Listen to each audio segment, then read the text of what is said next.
as an entrepreneur, which is not necessarily you're born with, but you can teach yourself if you can maintain a high level of unacceptance, meaning not willing to stand for the status quo, not willing to land or stay with the circumstances you're in.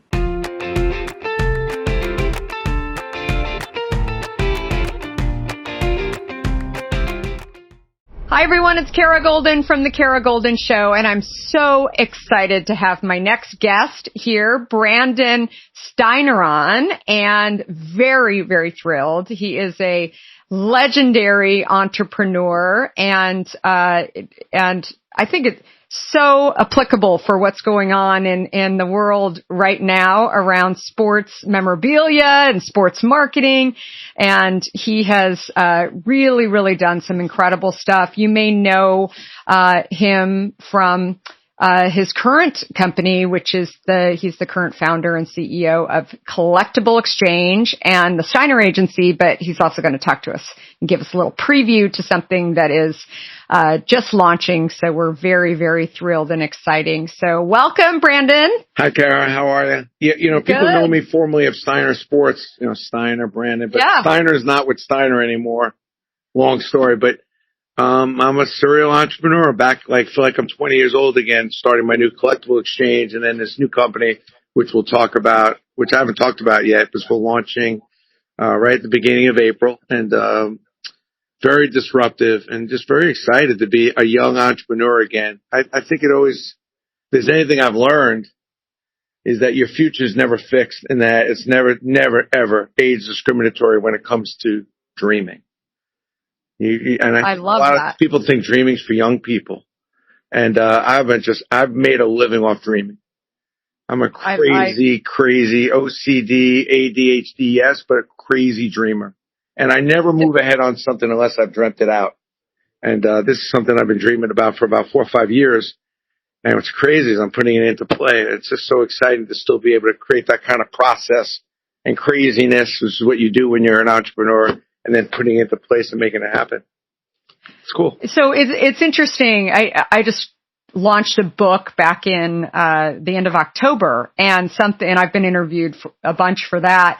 And people are always asking me, were you born an entrepreneur? Or did you develop to be? Do you hate working for people? I mean, I've heard it all along the way. And I feel like you would not necessarily say that you were born this way, but what made you think about it? I remember reading some story about your first job when you were 10 years old. I mean, what was it that had you think, I should just go do this?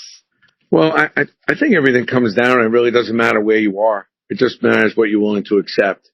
Mm-hmm. I don't think 10-year-olds should go out and work, by the way. I have kids and I can't get my kids to come down for breakfast and get dressed at 10. Let them get up on their own and go onto the street, unsupervised, and make a living at dealing with people. But I had a high level of unacceptance, and I think it doesn't matter where you are. What matters is whether you have a high level of unacceptance. And then and I think as an entrepreneur, which is not necessarily you're born with, but you can teach yourself if you can maintain a high level of unacceptance, meaning not willing to stand for the status quo, not willing to land or stay with the circumstances you're in. My mother always said, Brandon, we're not poor. Our circumstances suck. Our circumstances are very poor. You're as talented and worthy of having success as anyone else out there. And I think it's just an important thing that when I look at my different transitions in life, which I've been very lucky to have a lot of transitions and be aware and be awake and current for them, it's all about me having a high level of unacceptance. And doesn't mean I'm not happy. Doesn't mean that I'm never satisfied. It means that when it comes to my business, I have a high level of dissatisfaction. I expect a lot. And that creates a hostility. That pushes me to get a little angry. It pushes me to get my back against the wall. Because, Kara, at the end of the day, nothing great happens unless your back's against the wall. You come home, your marriage is great. True. All of a sudden, your wife's like, I'm not that happy. Your back's against the wall. You start remembering you should bring home flowers. Maybe I need to take her out for dinner. Maybe I need to put the cell phone down and maybe hear and listen to her and pay more attention. But until your back's against the wall, you don't always appreciate and are focused on all the given things. So gratitude has a huge part of entrepreneurism is you can't move ahead unless you're grateful for what you have. And I've always had a high level of that. I think that I love that. I'm grateful for the help that I've gotten to pull me out of poverty when I was a kid. I'll never forget that. It doesn't matter what I have because I probably have more than anything I would have ever bargained for from a, financial capitalistic standpoint, but I still think I can make a bigger impact on the world. So I've heard you credit your mom a lot, and you mentioned her as well a few minutes ago. I'd love to hear some of the things that you think about. Do you still think about those things as she's, her voice, right? And things that as my kids call them, isms, right? Yeah, I have my Steiner-isms. You know what's funny? Yeah. What's just crazy is that I'm 61 and I've gone back. I'm no different than anyone else. I am literally rubbing two sticks together here and starting my new company. I love it. All the little things that I did when I built several other companies, same principles. And that's a mistake I think that sometimes people make. You have to just be grateful for the beginning of something. And, you have to kind of have a moment where you can just cherish the process of it all. I realize I've already won a bunch of games and I look back on those games I won and it's always been the process of, waking up in the morning, not knowing what the hell you're doing, waking up in the morning, not sure where you're going, not sure if this thing's going to happen. I've been in such a high level of deferment. I have more people saying, well, the virus, this, that, when we get back to you. So when I think of my mother, I think about a couple things. First of all, a woman that would never, ever, ever take any crap from anybody. I She's love a woman that ran businesses in the 60s from auto parts, travel agency, which, back in the 60s, early 70s, like women just weren't doing that. Women were maybe a nurse, you were an assistant. My mother was like, please, and the other thing was that she was a solution-based salesperson and she was constantly harping on stop selling, start serving, solve a problem, make yourself useful, create value. And value is what you could do for someone that they can't do for themselves. So even when my mother was a color specialist with her hair, I love your color of your hair, by the way, Kara. So, and I know this because I've walked into every room with my mother and immediately she'd be like, the roots are no good. You could do much more with your color. So anywhere I go, I never miss my wife when she's going to color her hair and done her hair ever. Because I've been trained with my mother, every room she'd walk into, she would walk up to a woman and say, I think I could add some value. I can make you look more beautiful.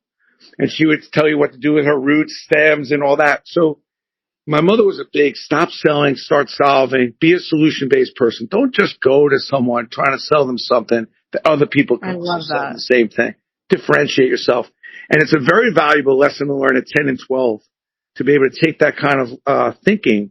Because most people, when they go into a situation, they think about what they could sell, what they can get out of it. And I think about what I could do. I think about, what could I do for you? Immediately you tell me you have your new book in October. But my first thought initially is like, how can I help her promote that book? It sounds like a great book. And I think you have to instinctively be more of a giver than a taker.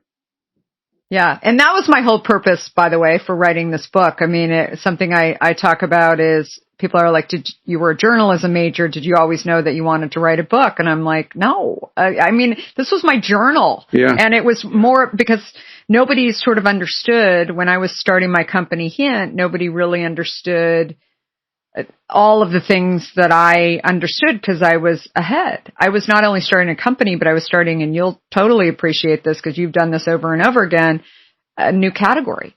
And so when you're ahead, I mean, that is so complicated and frustrating and you feel so alone on so many levels. You're like, what is wrong with these people? Why don't they understand what I mean? Right? I mean, it seems so obvious to me. And so I would share these stories, especially when people had finally caught up to where I was. I would share these stories and then people were like, you should write a book. You should. And I said, I don't even know the beginning of writing a book. And so that was it. But what's interesting about the book, and again, maybe I should have realized it even as I was starting to write the book, but the number of people who are writing me who are saying and by the way, my book ended up, because of the pandemic and everybody's doing everything virtually, they flipped the switch and it went worldwide. So I'm talking to people in India and China. I'm about entrepreneurism. and about being a female entrepreneur as well. But they're saying, why aren't more people writing about this stuff? There is a difference between a visionary founder and entrepreneur versus somebody who tries to, knock off another product because they see that it's making lots of money. Right? Well, I do think that's two buckets. You're right. And I highly recommend it for all those out there. To start an industry or a category is a very dangerous proposition. Yeah. Having done that, it could bring you to tears. Because the responsibility that you're taking on, and also you got to have tremendous leadership to be able to sell that in, because no one's looking and no one's thinking the way you're thinking. But your first idea, I always say, is not your best idea. And there's nothing wrong with becoming extraordinary at something and not stopping at success, but really looking deep into the white space that's available on something that seems to be its first idea, only if you're going to go in and make it better. What I don't like is people that completely duplicate an idea and just try to do the same thing. But if you can go in and grab an idea like Uber, I did a speech for all the taxi cab and limousine drivers in the tri-state area, and they were all panicked about Uber about 4 or 5 years ago. And I'm like, panicked? They came in and created an industry out of what you guys were just winging. They're pushing you and made us all think that it's okay. We don't need a car. We can just grab a taxi. They quadrupled the size of the business and maybe tenfolded it. That's now so it's true. your job to catch up and alter, but they didn't do anything bad. And they do better, right? And that's how you have to sell it. It's unfortunate that a lot of taxi cab drivers and limousine drivers didn't really understand what Uber could mean to them as far as growing their business. So as being an entrepreneur, you have to understand the market you're in and really dig into it without the emotion, without your own personal opinion, but really looking at it for what it is. And only until you really understand a market for what it is will you be ready to really dive in there and be a true entrepreneur. And then you need the leadership skills, and then you need to be able to take the risk. You got to have the guts and the nerve to go into something, even though your husband, wife, family are looking at you like you're crazy. I went home. I said, honey, if I take $25,000 out of the bank, I can get Mickey Mantle to sign $1,000. She's like, if you go to the bank account, touch that account, I will kill you. I'm not even going to divorce you. That's the stupidest idea. And, those $1,000 for 25 grand, only several years later worth $1 million. And obviously we've done really well with people buying autographed items, throughout my career, as I've secured over 30 million autographs, and then some. But so understand with entrepreneurism, there's leadership and there's a complete focus where nothing will stop you. High level of dissatisfaction as far as you getting to the absolute truth, the absolute bottom of whatever it is that exists. And only then can you be an expert and then figure out what's missing in a really, really simplistic, which you think about some of the greatest entrepreneur ideas are so simple, kind of staring us right in the face. And that's kind of my logic about entrepreneurism, which is why I think it could be taught. You don't have to be born with it. As long as you have a high level of non-acceptance and you're not afraid to get a little hostile and be a little angry about the situation, you don't accept it. Because once you get hostile and you're not accepting something, now you want to do something about it. And once that happens, who's going to get in your way? You become a locomotive train. Yeah. Well, and you talked about your mom too, how just you watching your mom have that, she wasn't an entrepreneur, but she had that attitude, right? And I think that all of those, pieces along the way are what help us. My dad was, the founder of a brand called Healthy Choice, and he worked for a very large company, Armour Food Company, that was acquired when I was a very young girl by ConAgra. And he wasn't going to rock the boat because he had a pension, he had all of these things, and he was laid off when he was in his mid-50s. And he never in a million years thought that was going to happen, but they laid him off because he didn't have a master's degree. And that was the 80s. They all wanted master's degrees, and you couldn't get to certain levels unless you had a master's. Today, you probably have a few lawsuits around it, but at that time, it wasn't the situation. So here I was a kid, and all I was learning about loyalty and all of that, I saw it firsthand, and I also saw that watching how large companies move, and you mentioned this as well, or unions or whatever, those people watch what they're doing, but it's the little guy, it's the hungry guy, it's the Ubers, right, that are going to be the ones that are going to change the world. And so what was that moment in your industry? I mean, obviously you were a disruptor and disrupted really what the whole collectibles and sports collectibles industry. What did you like? Where did you see that business? I mean, did you feel like there were a lot of followers? How did you think about that? It was a mishmash. It was a mess. And I'm not going to lie. I believe in doing things for the common good, and I believe in the big picture, and I play the long game, but this story is not going to be that sexy. But I'm on the train in Westchester, taking the train into New York, and my mom had just passed, and I was just in a high level of misery, not only because of losing my mom, which was more than enough, but because I was on this train and being a hyper, I just was not good taking the train. And in my mind, I was like, I got to make a change. I can't be on this train every day. But I didn't have the balls to go home and tell my wife, who was making a lot more money than I was, that I wanted to buy a car and drive in. I mean, how could I afford to do that? So I'm looking down at the guy sitting next to me, and he has this paper. The New York Rangers, the hockey team, had just won the Stanley Cup. And I saw this picture of Mark Messier. And he had this big grin, and it was 54 years. I don't know if you follow hockey, but it was a huge thing in New York that the Rangers hadn't won the Stanley Cup in 54 years. I remember, yeah. It was kind of like the Cubs just recently winning, all the misery and everything else. And I looked down and I said, you know, if I could sign Mark Messier to sign 15,000 of those photos, that's how many people were in Madison Square Garden to see the championship game, I could buy a car.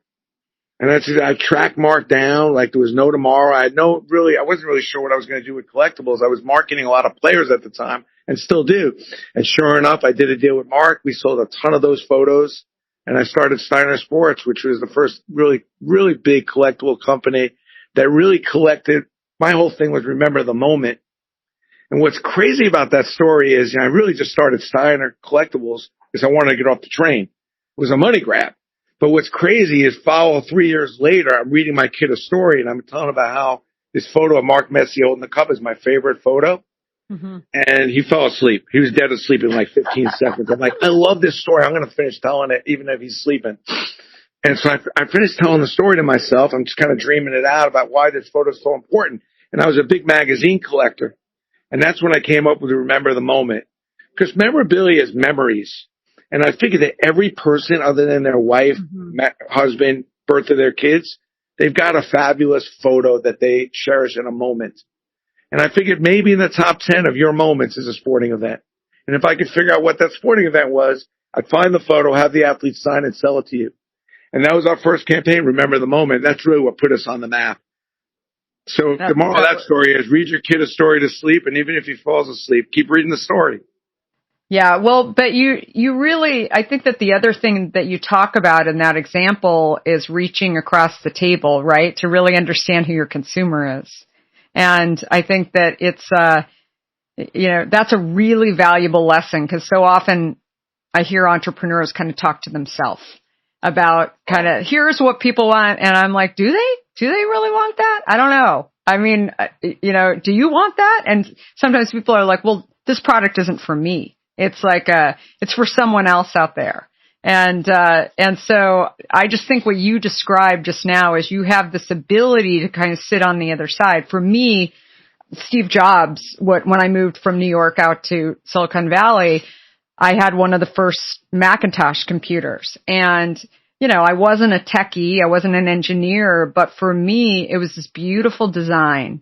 And it, had this cute little apple on it, but also I was a journalist. In the back. Yeah. And it was and I didn't want to use a typewriter anymore and whiteout, right? I was just like, I had to do so many papers and I hated it. And so I, gathered all my savings and bought one of the first ones. And I was just like, I don't know who developed this, but they got it. They nailed it. It's, it's definitely, it's solving problems. And I really, really believe that Steve had this ability to kind of sit across the table and understand what people wanted. They didn't tell you what they wanted. He solved problems. And that's what you just described, and that to me is key. I think what's really important is, and this is where I think the rubber hits the road in entrepreneurism, is you have to lead with a high level of empathy. Mm-hmm. if you can get yourself really, every one of those tests, I always tested really high externally distracted. Mm-hmm. Well, I live a very high level of external distraction, and a lot of it comes from having a high level of empathy, which I got from my mom, which is understand how other people are feeling, put yourself in another person's shoes, put yourself in the common person's shoes, which is really the definition of empathy, is really about putting yourself in a common person's shoes. And I think as an entrepreneur, if you can have a high level of empathy, which will lead you to a high level of common sense, which is what is a common person thinking? What are they going through? Because most people spend every minute of the day consuming what they're going through in their own little mini action-packed movie, that they're the star and they're the whole movie. But if you can get outside of that and really lead with empathy and common sense, you can actually see what it's like to be someone else and what they may be going through. So whenever I would call someone up on the phone to try to do business, I would always try to make believe I'm in the office and I'm actually with that person, trying to imagine like what they're going through. And it's a tremendous strength when you're trying to figure out the white space, or even when you're trying to do business with someone else, is trying to really get inside their head about what's really important to them, what's not important to them, and what they're going through. So if you're dealing with someone who's going through a divorce, ask them to do something very radical and disruptive in your relationship with them may not be the right time, because maybe they're having a baby or maybe they're getting married. So you have to kind of temper. And when you can put yourself in the other person's shoes, you can get a very strong idea about their temperament, what's needed. So when you get into a virus like we're in now, and it's hard because it's how hard is this virus for the last year? But if you could put yourself in some other people's shoes that are less fortunate, or that things are moving a lot faster, or their industries have been blown up, or their industries are doing great, that's when you can see the white space, and that's when you see the entrepreneurism. So I say, if you want to have a high level of entrepreneurism, have a high level of common sense. And having a high level of common sense is the common good, getting yourself into a common person's shoes other than yourself. And that will lead you to a high level of understanding what's going on around you, which is 1/3 of being a high level entrepreneur. I think that's so true. So do you think that that's obviously you have to have a product or service, right? And the idea that I really believe you've touched on this, but solving problems. But you think that empathy piece is you should consciously focus on that in order. 100%, because if you're awake and you're watching what's going on around you, it's what's going to give you that product or service idea. The hard part isn't coming up with the product or service idea; it's the execution, and that's where you have to get hostile and not willing to settle. Like I always said to my kids, I don't want to be successful. That's a waste of time. I mean, getting out of bed this morning and being able to come on the show is success. But I think that what happens is a lot of people let success get in the way of more success. I've always wanted to be extraordinary. And the only reason you get into a product or a service or do anything is if you're going to be the best at it. I never had any interest, even when I was a kid and I had nothing. I'm like, one day I'm going to be the best at something, and there'll never be anybody like me. And that's how I feel about my view and my position in collectibles. But the way it comes from is, again, the hostile. But when I got successful, what most people do is they kind of let their guard down. They get comfortable. Where me, I still have a high level of dissatisfaction, and I'm still thinking, like, I know I could do better. I know this is not my best dance. I know this is not my best idea. And I keep going. And when you get to the extraordinary level, the only thing that really is between you and even more success is execution. And if you can keep your stamina and energy level up, which is a lot of people get tired, at least they think of it mentally, then they get bored. And when you rest, you rust. When you're right, you're rotten. We know that. So what happens with older people? They start resting. Oh, I got to get resting. Why? Oh, I think I know everything. Really? I'm 61. I can't believe how stupid I am and how little I know, especially with the amount of change that's going on right now in the world. How much do you really know? And I know a lot of my friends, they've succeeded a lot. They've done well, and they just don't want to be learners anymore. They don't want to grow. They think that they've hit their peak. And I think, like, the only reason we're here is for two reasons. One, to help each other. Mm-hmm. We're one of the few species that will and can and help each other in many, many ways. And the only other reason we're here is to get better. We're the only species, Kara, on the planet that could grow and get better. An elephant's never getting better. It's going to poop, eat for 17 hours, and sleep for 6 hours. You're never waking up in the morning. You're going to see a dog in the corner, walk itself, fed itself, reading the paper. Goldfish doing backflips and a backstroke. Not one other species can get better except for the human species, which is why when we run into a virus like this, or I run into adversity, I don't panic about it. Now, granted, I was in adversity when starting at 10, but I don't panic about it because we're built for this. This is what humans are about. We can grow. We can get better. We can almost beat anything that's we're hit with. But you think about any other species, they can't. They can't adjust. They can't grow. And most of them can't even help each other. So we got to take advantage of being here. And I'm going to fully do that till the day I die. Yeah, I talk about this too. My dad had retired, sort of forced retirement for a couple of years. And then, he actually was hired back after a couple of years. It's interesting story, but for his, relationships with suppliers, because, the suppliers for shrimp actually off the coast of Georgia wouldn't sell to him anymore. And my dad didn't wouldn't sell the armor or wouldn't sell the ConAgra anymore. And my dad didn't suggest that. They just said they were a bunch of fishermen and they said, we don't have MBAs. So do you not want to buy from us either? And it was the relationship with my dad. And so ConAgra actually hired my dad back. And then 5 years later, he retired and he played golf every day for 6 months. And then he said, retirement is for the birds. He said, I never should have done that. And that is the thing. And all 5 of us kids, I mean, I'm not sure any of us will ever retire because that's imprinted. He said, just go volunteer, go do something, but don't stop like that. That's not, to your point, be a lifelong learner and go sit on boards, go do whatever. Just don't sit there and think that going to play golf every single day is going to do it for you. But I think that's a real big problem because remember, the baby boomer generation is one of the biggest generations of all time. Yeah. And there's a tremendous amount of confusion out there in the marketplace.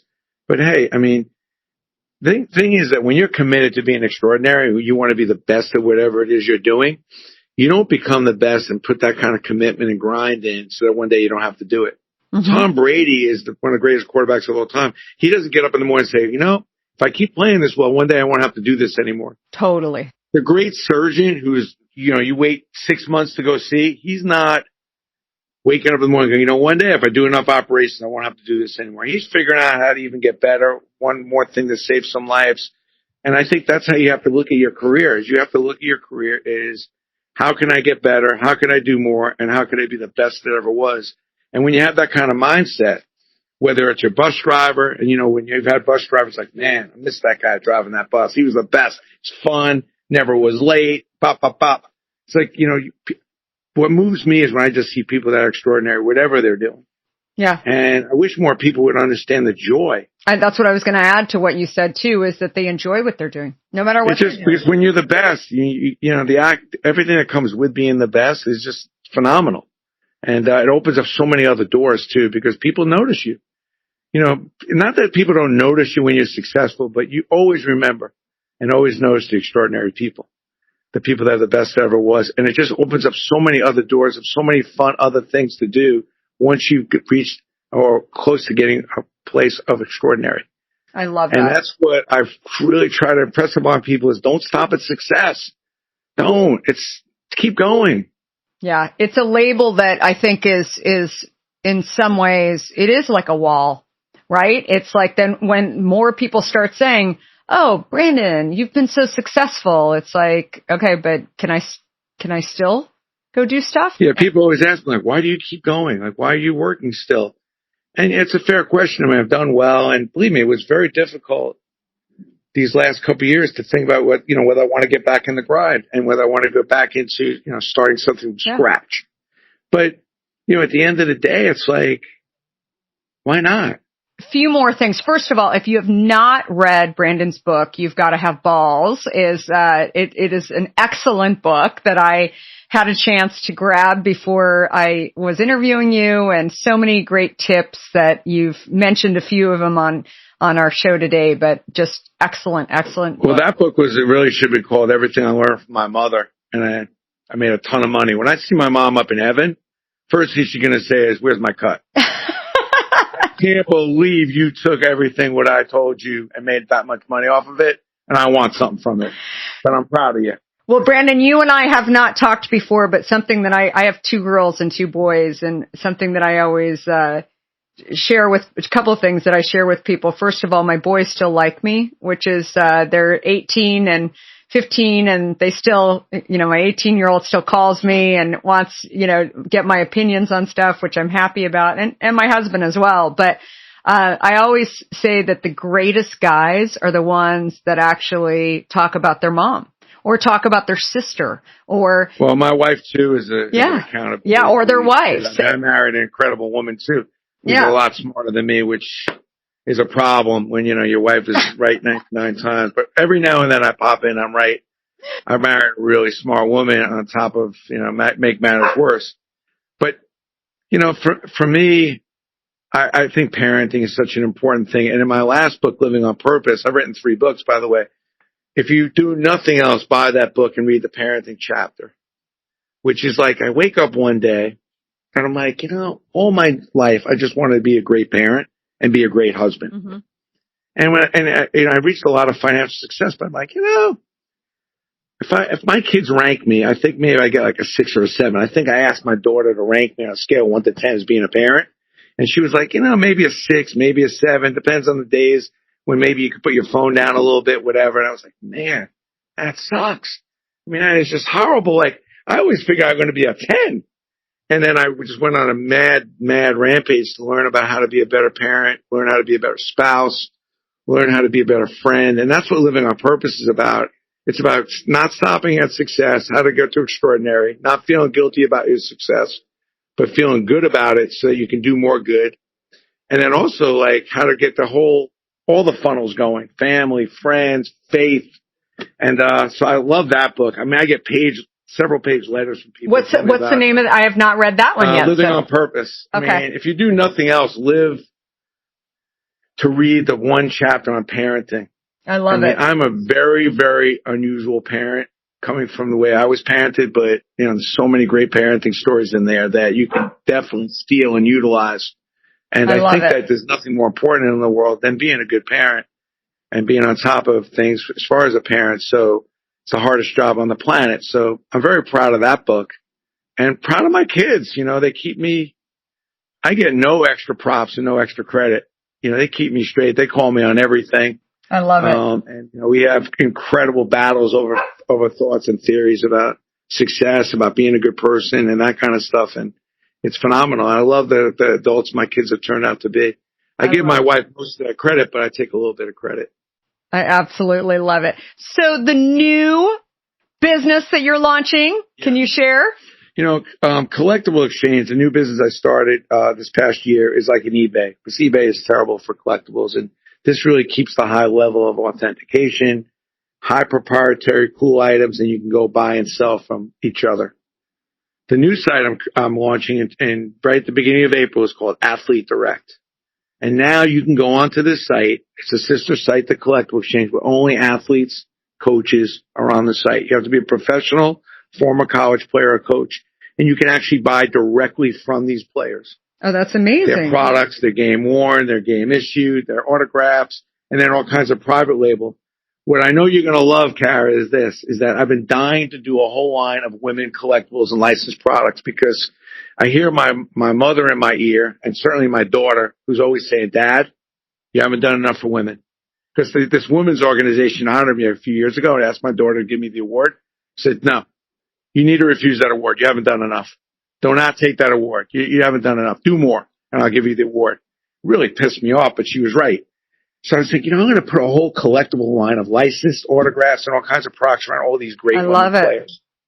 Brianna Stewart, Sue Bird, Megan Rapone, Mia Hamm. It goes on and on. Billie Jean King, Serena. So I'm working on this website called Athlete Direct, and there's a very strong, very equal pulse of women and the greatest women that have ever played, so that a young girl could put up a picture of a great woman athlete, not just a Kobe or a Jordan or a Derek Jeter. And I'm so excited about this. And I've hooked up with first of all, I just hooked up with some phenomenal women that are just extraordinary at what they do. Extraordinary. They deserve more props. They're just incredible athletes. And to be able to go bring that out and share it is amazing. I'm so excited about it. But in general, it's great for the fan to get closer to these players, which is always a dream come true. Yeah. So right now we have almost 80 players on the site. But I imagine within, a few months after we launch and everything, that will be even growing. Just crazy. And also allowing athletes to make some money, right? And especially not just existing, but retired athletes. So so athletes can sell their own products. If they want to come up with a water, like I'm working with Marianne over there on a snack product. Actually, I'm back with Mark Messier has a water product, all kinds of different things like that. So there'll be all that stuff where the athletes want to be entrepreneurs. I'm there to support them and help them be able to create these storefronts for them. That's amazing. Well, I absolutely love it. So we have a few athletes that are investors, but one of our investors that I'm going to actually talk to this afternoon is Ronnie Lott. So, love Ronnie. Yeah, Ronnie's awesome. And, amazing. Yeah, he's amazing, but he's also retired. And, I think that I could imagine that there are plenty of people that view that kind of, opportunity as an investment, right, for them. And so I think that's a really, really great idea. So very exciting. I'll let Ronnie know about it. Tell him I said hello. I've had the pleasure of working with Ronnie, and there's nobody more committed to his craft, which gives him the opportunity to do so many things because he was a fully committed talent that not only rested on his talent, but went far above and beyond. Yeah, he's just a great guy. I went to a hockey game with Ronnie Lott to watch a Ranger game. My kid was about 6 years old. In the third quarter, I had to separate the two of them. My son was punching Ronnie in the head.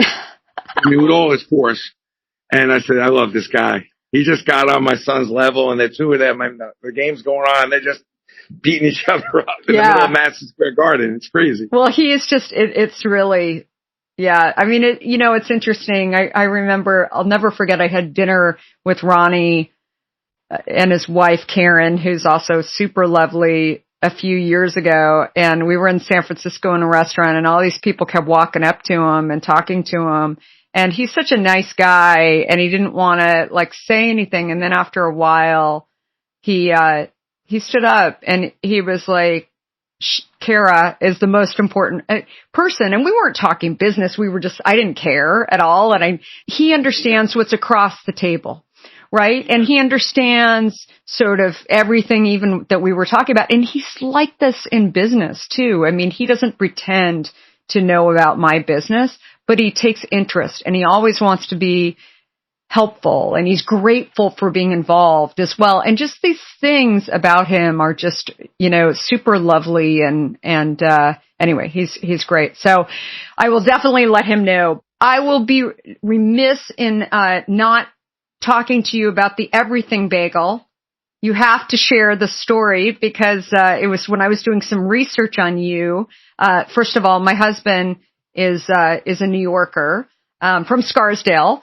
And, okay, my hometown. Yeah. And he is, he really, he misses the bagels out in San Francisco most of all. And he's all about the Everything Bagel. So, so this story goes back to what we talked about right at the beginning, and how everything kind of circles around and how you have to create value. But I was 12 years old, and I got on my mother and I said, I need a career change. She's like, you're 12, please. I said, I've been working for 2 years and I need my afternoons free. So she goes, go get a paper route.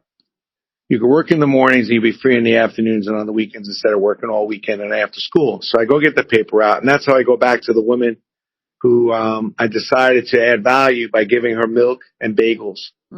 So there was an opportunity to win a box of candy bars. Whoever opens up the most accounts. I'm knocking on these doors, and I run into this older woman. She's well in her 70s, and she says, I don't want to get the paper delivered. I said, why? She says, I ain't got to tip you.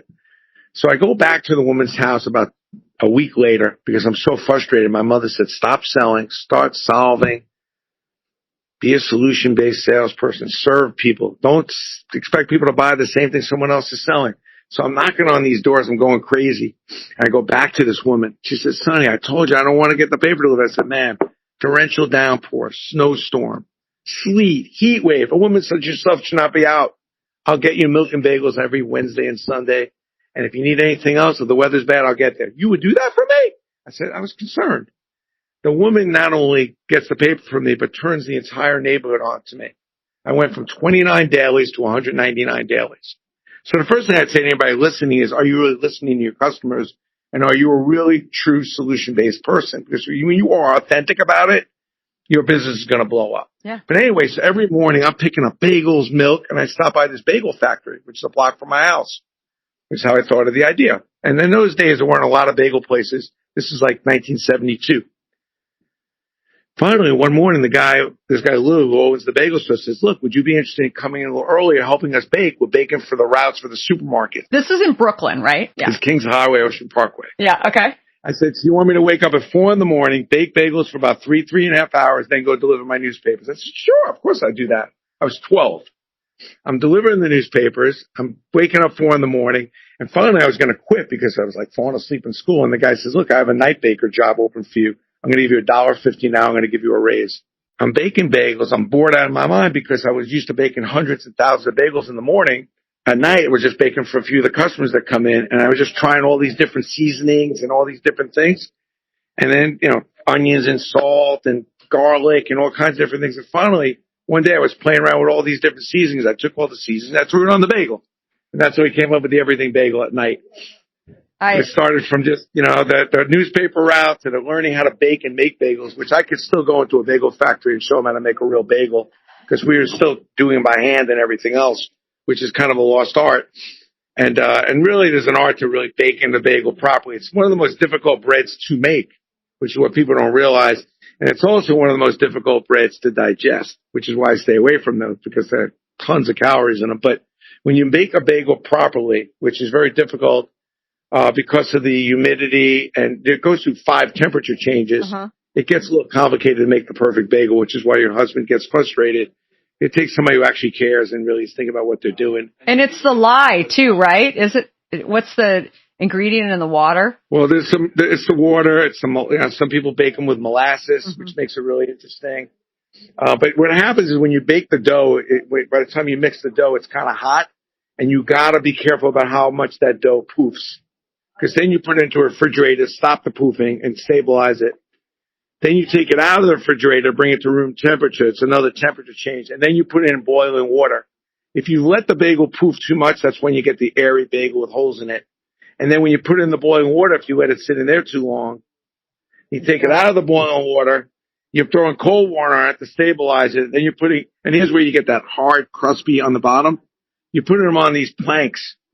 So when you put the bagels on these planks, if you're not on top of your game, because it's in a rotating baker's oven, you got to be on your game if you're baking volume, because if you leave it in the baker's oven before you flip the planks over, the bagel gets really, really hard too crispy and too hard on the bottom. So there's a lot of stuff that goes into it, and it's handled by a few different people, which is why most bagel places don't have the perfect bagel, because there's a few people worrying about it. If that makes any sense. That's so funny. Well, I'm ready to go bake some bagels now. My daughter wrote her senior paper. I'd be happy to send it to you. Was on bagels, and she talked about she was actually going to school in New York, and she talked about it was called the bagel paper.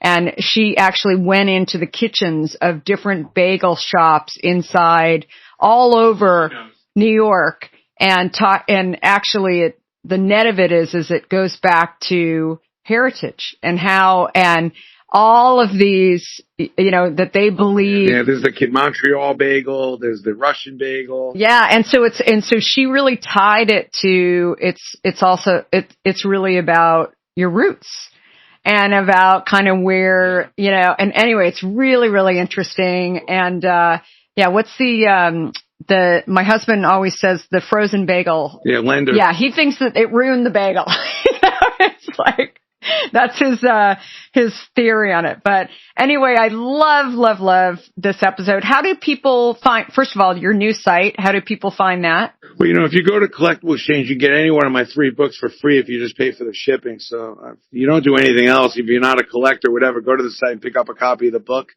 I'm a big LinkedIn guy, so follow me on LinkedIn. I love it. Can't connect with me if it's over the limit, but follow me on LinkedIn or go to BrandonSteiner.com, and there's all information about my speaking and books and stuff like that. And first thing I'm going to do when I get off this conversation is go pick up your book. Can't wait. Thank you so much. And thank you, everybody, for spending time with us. And please give Brandon's episode 5 stars and come back and see us every Monday and Wednesday. And I am truly grateful and honored to have been able to talk to you about this, because you're just doing it. And just every day really showing others that you show up and come up with great ideas, but also go execute and keep doing it. And I love that. Thank you. So thank you Appreciate so much. Thanks for having me. Thanks, everyone.